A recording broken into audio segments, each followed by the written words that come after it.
बिस्मिल्लाहिर्रहमानिर्रहीम। अस्सलाम वालेकुम नाज़रीन, मैं हूं आम शहरी आरिफ हमीद भट्टी। वज़ीर आज़म पाकिस्तान की मुश्किलात में इजाफ़ा होता जा रहा है। वज़ीर आज़म पाकिस्तान को एक तरफ तो PDM गिराना चाहती थी, वो तो कामयाब नहीं हो सकी, लेकिन खुद उनकी जमात के 40 के करीब लोग सख्त नाराज़ हैं जो आज मिले और बज़ाहिर जिनसे बात हुई है वो मुतमिन नहीं लगते और उनका कहना है कि मज़ीद ग्रुप बनते जा रहे हैं PTA में। दूसरी तरफ साबक DG FIA बशीर मेमन ने धमाका खेज इंकशाफात किए हैं जो माजी में कभी सुनने में नहीं आए थे। मेरी खुद बशीर मेमन साहब DG FIA साबका से तफसीली गुफ्तगू हुई। उन्होंने कहा कि मुझे वक्त के प्राइम मिनिस्टर शहजाद अकबर ने फोर्स किया था कि मैं जस्टिस फाइज ईसा के खिलाफ इंक्वायरी करूं मनी लॉन्ड्रिंग की। तीसरी तरफ नाजरीन, आसफ अली जरदारी मुफाहमत का बादशाह जिनके हाथ बहुत नरम हाथ कर दिया गया था, दोबारा नैब के निशाने पर आ गए हैं और कहा जा रहा है कि ये इतना ओपन एंड शट केस है कि आसफ अली जरदारी की गिरफ्तारी किसी भी वक्त मुमकिन हो सकती है। एक तरफ आसफ अली जरदारी पे जो मुकदमात हुए थे उन्हें कराची से इस्लामाबाद इसलिए शिफ्ट किया गया था कि उधर तफ्तीशियों को लाइव थ्रेट था। अब आधे केस वापस जा चुके हैं, लेकिन नैब ने एक नया रेफरेंस दायर कर दिया 8.5 अरब की बदनमानी और मनी लॉन्ड्रिंग का। वजीर आजम चौमुखी लड़ाई लड़ रहे हैं, इसका अंजाम क्या होगा ये तो वक्त ही बताएगा। हम पहली तरफ आ जाते हैं नाज़रीन पहली स्टोरी पर। आज जहांगीर तरीन के 40 से ज़्यादा अरकान ने वजीर आजम पाकिस्तान इमरान खान साहब से मुलाकात की। मुलाकात करने वालों में राजा रियाज और दीगर 30 के करीब लोग थे। जब उनसे मेरी बात हुई तो उन्होंने कहा हमने वज़ीर आज़म को बताया कि शहजाद अकबर रिज़ाइन दे, ये इन्होंने जाली मुकदमा दर्ज करा के वो रबता रखा हुआ है रिजवान जो डायरेक्टर लाहौर है और उनकी तैनाती भी उन्होंने करवाई है। इस मौके पर उन्होंने कहा कि शहजाद अकबर को फौरी तौर पर इस्तीफ़ा देना चाहिए, ये बायस्ड होकर आपके नाम को बदनाम कर रहा है। जो वज़ीर आज़म हमेशा गैर जानिबदार एहतसाब के हक में रहे हैं, ये उस वज़ीर आज़म को डैमेज कर रहा है। और ये भी कहा गया कि शहजाद अकबर साहब जिनसे इंक्वायरियाँ करा रहे हैं उनकी अपने भी करैक्टर ठीक नहीं, वो अफसर माजी में भी करप्शन के मुबैना इल्ज़ाम उन पर लगते रहे हैं। और ये यहाँ तक कहा गया उस वफद ने जो जहांगीर तरीन के साथी मिलने MPMN गए थे, उन्होंने कहा कि करप्शन की इंक्वायरी करने वाले खुद करप्शन में मुलव्वस हो जाए तो वज़ीर आज़म साहब आप बताएं हम किससे इंसाफ मांगे। जिस पर वज़ीर आज़म ने कहा कि आपके साथ हर मुमकिन इंसाफ होगा, ताहम मैं किसी से ब्लैकमेल नहीं होऊंगा, 40 चाहे 50 का ग्रुप हो, इंक्वायरी इंडिपेंडेंट होगी। इस मौके पर उन्होंने कहा कि मैं तमाम इन्वेस्टिगेशन के लिए सेनेटर का हमारे दोस्त अली ज़फ़र एडवोकेट जो है उन्हें दे दूँगा, वो मुझे रिपोर्ट देगा। जिस पर वफद ने जो मुलाकात की उनका कहना था कि वो इसके बाद वज़ीर आज़म को एक ख़त दिया है जिसमें उन्होंने अहम चीज़ इंकशाफात की हैं, जबकि ये कहा जा रहा है कि वज़ीर आज़म के करीब 2-3 लोगों ने उनकी ऑडियो रिकॉर्डिंग भी जहांगीर तरीन साहब के पास हैं, जो वक्त आने पर जहांगीर तरीन वज़ीर आज़म पाकिस्तान से अगर मुलाकात होगी तो खुद देंगे कि उनके खिलाफ किस तरह साजिशी टोले ने एक जाल बुना है कि उन्हें कानून की गिरफ्त में लाया जाए, जबकि उन्होंने माजी में चीनी को सबसे यूटिलिटी स्टोर पर सबसे सस्ती ऑफ़र की थी। उन्होंने कहा कि इल्ज़ाम सट्टेबाजी का लगाया गया और पर्चा मनी लॉन्ड्रिंग का किया गया। इस मौके पर कहा जा रहा है कि नाज़रीन जब वफद जहांगीर तरीन के करीबी लोग मिलकर आए तो बाद ऐसे लोग जिन्होंने जहांगीर तरीन के खिलाफ मुकदमा दर्ज कराने में FIR ड्राफ्ट की है, FIA ड्राफ्ट की है और करवाई है, उन्होंने मुलाकात की। और इस मौके पर ताहम वज़ीर आज़म पाकिस्तान ने मिलने वाले वफद को ये वादिया कर दिया कि वो शहजाद अकबर को तब्दील नहीं करेंगे। इस मौके पर नदीम चौहान और दीगर राजा रियाज और दीगर लोगों ने कहा कि शहजाद अकबर का PTI से ना कभी रिश्ता था, ना है, ना होगा, वो आने वाले वक्तों में किसी भी वक्त मुल्क से चले जाएंगे। हम इमरान खान की हुकूमत ना गिराना चाहते हैं ना गिराएंगे, ताहम वज़ीर आज़म को कुछ लोग गुमराह कर रहे हैं।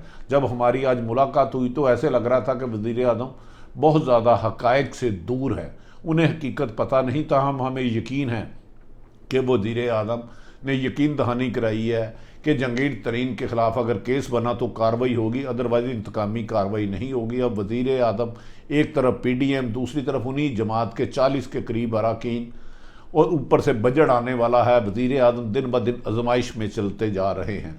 दूसरी तरफ एक बमशल केस हुआ अब से कुछ देर पहले। मेरी साबिक DG FIA बशीर मेमन साहब से तफसीली गुफ्तगू हुई तो मैंने जब उनसे ये सवाल किया कि बशीर मेमन साहब आपकी रिटायरमेंट से पहले 15 दिन पहले आपको क्यों रिटायर कर दिया गया, तो उन्होंने कहा ये मेरे खिलाफ इंतकामी कार्रवाई की गई। उन्होंने मुबैना तौर पर इल्ज़ाम लगाया कि उस वक़्त के वज़ीर आज़म इमरान खान ने मुझे बुलाकर कहा नवाज शरीफ, मरियम, ख्वाजा आसफ, नफीसा शाह, खुर्शीद शाह और दीगर के कई के खिलाफ मुकदमात मैं दर्ज करूँ, तो मैंने उनसे इनकार कर दिया। हैरत के काबिल नाकाबिल यकीन एक बात यह भी उन्होंने कही कि मुझे जब प्राइम मिनिस्टर ने तलब किया जब मैं DG FIA था तो मुझे उन्होंने कहा एक बड़ी अहम जिम्मेदारी आपको सौंपनी है, इसके बारे में आपको तहकीक करनी। उसके बाद मुझे शहजाद अकबर अपने कमरे में ले गए और वो मुझे फोर्स करते रहे कि आप वो जस्टिस फ़ाइज़ ईसा के ख़िलाफ़ इंक्वायरी करें। इस दौरान FBR के एक अफसर भी इशफाक आलमन समथिंग, मुझे नाम एग्जैक्ट याद नहीं है, वो भी वहाँ मौजूद थे और वो मुझे फोर्स करते रहे। और मैंने कहा कि सुप्रीम कोर्ट के किसी भी जज या हाई कोर्ट के जस्टिस साहबान के ख़िलाफ़ सुप्रीम जुडिशल कौंसिल के अलावा कहीं इंक्वायरी नहीं हो सकती, ये मेरे दायरा इख्तियार में नहीं है। इस मौके पर उन्होंने ये भी इंकशाफ किया कि मुझ पर बहुत ज़्यादा दबाव था कि मैं अपोजिशन के लोगों को गिरफ्तार करूं। एक मौके पर उन्होंने ये भी हैरत अंगेज़ इंकशाफ किया कि एक तरफ मुल्क के चीफ एग्जीक्यूटिव जब मेरे से गुफ्तगू कर रहे थे और मुझे वो ऐसे काम कह रहे थे कि जो FIA की डोमेन में नहीं आते, तो मुझसे खफा हो गए और उन्होंने कहा आप मेरी बात नहीं सुनते, मुझे कानून बताते हैं। मेरा मोहम्मद बिन सलमान सऊदी अरब की मिसाल दी कि देखो उन्होंने सारे बंदे पकड़ के अंदर डाल दिए और सबसे पैसे निकलवा लिए। तो बशीर मेमन साहब के मुताबिक उन्होंने कहा सर वो उनके लिए उधर बादशाह था, इधर जमहूरियत है, अदलिया है, अदालतें हैं, हम ऐसा काम नहीं कर सकते। उनका इल्ज़ाम है बशीर मेमन साहब का कि उनको मुख्तलिफ सियासी शख्सियात के ख़िलाफ़ मनी लॉन्ड्रिंग और गद्दारी के मुकदमा दर्ज करने के लिए फोर्स करते रहे और इसमें ज़्यादातर किरदार शहजाद अकबर की तरफ वो इशारा कर रहे थे और कहा कि वज़ीर आज़म ने बनाए। इवन के फ़रोग नसीम के बारे में उन्होंने कहा कि वो भी मुझे कन्विंस करते रहे कि आप जस्टिस फ़ाइज़ ईसा के बारे में इंक्वायरी करें, मैं ये केस खुद लड़ूंगा। ये इल्ज़ाम बात ना सिर्फ मेरी उनसे बात हुई, नाज़रीन ये सारी सूरत हाल मैंने आपकी नज़र में लाई, जबकि इस सिलसिले में DG FIA का कहना था बशीर मेमन साहब का अगर मुल्क के कोई तहकीकाती अदारे या अदालतें बुलाती हैं तो वो उनके सामने जाके तमाम हक़ाइक़ रखेंगे। उन्होंने कहा कि मुझ पर यह इल्ज़ाम लगाना बेमकसद है कि मेरा नून लीग के लिए कोई सॉफ्ट कॉर्नर था, मैं तो मदीने वाले का ग़ुलाम हूँ। और नादनी मैं जानता हूँ कि वो आप नबी पाक मोहम्मद सल्लल्लाहु अलैहि वसल्लम के रोज़े पर लातदाद मरतबा हाज़िरी दे चुके हैं। ये अब वज़ीर आज़म पाकिस्तान के लिए बहुत बड़ा कड़ा इम्तिहान है। जो बशीर मेमन साहब ने फरमाया उन्हें चाहिए कि इसके इंडिपेंडेंट फौरी तौर पर इंक्वायरी कराए। ये ऐसे मुमकिन नहीं कि एक ग्रेड 22 के अफसर जो इतनी बड़ी बातें कहें और इसको इग्नोर कर दिया जाए। ये वज़ीर आज़म पाकिस्तान इमरान खान जो नहायत ईमानदार शख्स हैं, उनकी क्रेडिबिलिटी का सवाल है कि उनसे मंसूब वो बातें की जा रही हैं जिसको आईन इजाज़त नहीं देता। दूसरी तरफ मफामत का बादशाह, चलाकी के साथ हर गेम से निकलने वाला, खरबों रुपये मुबैना करप्शन में नामजद आसफ अली जरदारी फिर नैब के टारगेट पर आ गए और नैब के शिकंजे के मुताबिक, नैब के आला अफसर के मुताबिक इस केस में जो हमने रेफरेंस दायर किया है, आसफ अली जरदारी की बाकी ज़िंदगी जेल में गुजरेगी। लेकिन माजी में तो आज तक कोई जेल में नहीं गुजरा जिसको नैब ने पकड़ा। अगर वो ताकतवर है तो वो रिहा हुआ। साबिक अली जरदारी मुस्तदार में इजाफा इसलिए हो रहा है कि नैब के मुताबिक जैली अकाउंट्स में केस में 8.5 अरब की बदनवानी का रेफरेंस दायर कर दिया गया है। आसफ अली जरदारी ने मुश्ताक अहमद को मुल्ज़म नामजद किया गया है उनके साथ। उनके रेफरेंस के मुताबिक मुश्ताक अहमद निजी सोसाइटी में 3.5 अरब के गैर कानूनी ट्रांजैक्शन हुई जो मुश्ताक अहमद ने आसफ अली जरदारी को दी। कराची के पोश इलाके में जदातें खरीदी गई और जदातें आसफ अली जरदारी की मलकियत है जो मुश्ताक अहमद करता रहा है। नैब रेफरेंस में यहाँ तक कहा गया है कि जाली अकाउंट्स केस में गैर कानूनी ट्रांजैक्शन के अहम मुल्ज़म मुश्ताक अहमद 2009 से 2013 तक, यानी कि जब पीपल्स पार्टी की हुकूमती ऐवान सदर में सरकारी मुलाजम रहे, मुल्ज़म मुश्ताक अहमद को सेनेटर रुखसाना बंगिश के कहने पर स्टेनोटाइपिस्ट भर्ती किया गया था। क्या एक स्टेनोटाइपिस्ट जिसकी कमो बेशतर 25 30 50 60 70 हज़ार तनख्वाह होगी, 8.5 अरब रुपया, लेकिन इन ताकतवर लोगों के पास ऐसा जादू है कि ये खरबों रुपए की करप्शन करते हैं लेकिन बाइज्जत तौर से बाहर आ जाते हैं, जमानतें मिल जाती हैं। जैसे नवाज शरीफ मुल्क से बाहर हैं, शहबाज शरीफ पर मुबैना करप्शन के खरबों रुपए के इल्ज़ाम है, नवाज शरीफ पर है, मरियम पर है, आसफ अली जरदारी पर है। क्या इस केस में नैब का ये रेफरेंस भी रद्दी की टोकरी में जाएगा या मुल्क का लूटा हुआ माल वापिस आएगा? इमरान खान साहब ने अपने इर्द गिर्द 4 चौमुखी लड़ाई लड़ ली है। क्या वज़ीर आज़म आइंदे आने वाली आजमाइश से बच पाएंगे?